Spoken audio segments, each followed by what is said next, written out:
What's going on, everybody? NYGJeffyT85 here, and I'm going to give you my 3-minute warning on why it's vital in the offseason for the New York Giants to sign and keep their own draft picks.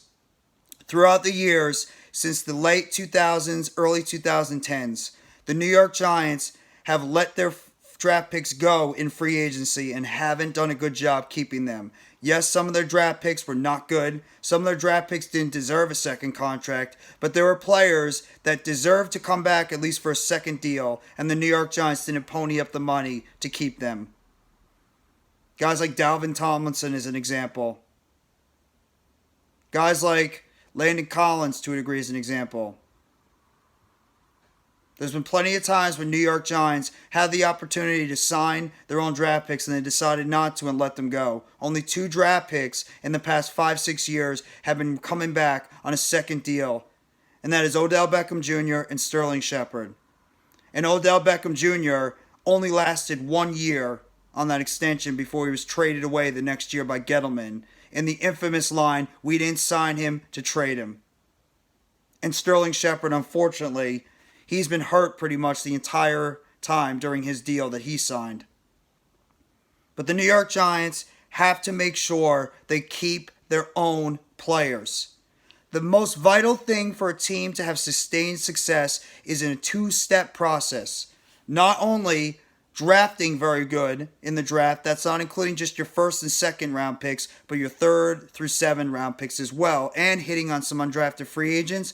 But at the same time, the second part of that deal is you sign your draft picks to extensions and you keep them part of the team going forward. That's how you have sustained success for your franchise going forward. That's how you build a team up to have multiple years of success, is if you keep your own players. And the New York Giants have quite a few players that are going to be going into unrestricted free agency, or some players are going to be due extensions. Some names that come to mind: Daniel Jones, Saquon Barkley, Julian Love, Xavier McKinney, Andrew Thomas, Dexter Lawrence, O'Shane Ximines, Tay Crowder, Darnay Holmes, just to name a few.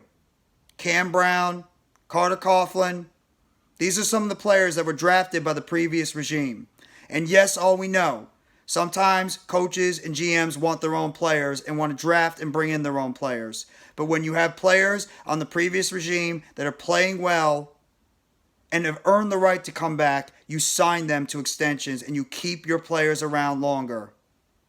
That's how winning teams build a winning culture and build sustained success, is if you draft well and you keep your draft picks and you keep them long term. So Joe Schoen, Brandon Brown, do what's right for this New York Giants organization. And after this season, however it goes, keep your players, your draft picks, keep them here long term, and don't allow them to go to unrestricted free agency, and don't allow them to sign somewhere else. That's how you have sustained success with the New York Giants. And that's how this team will continue to have sustained success, is if you draft well and you keep your drafted players. This is NYGJeffyT85, and this has been your 3-minute warning on why the New York Giants need to keep their draft picks and sign them to extensions after this season. Have a fantastic rest of your day. Enjoy your Tuesday, everyone. And let's go New York Football Giants. Together Blue, everyone.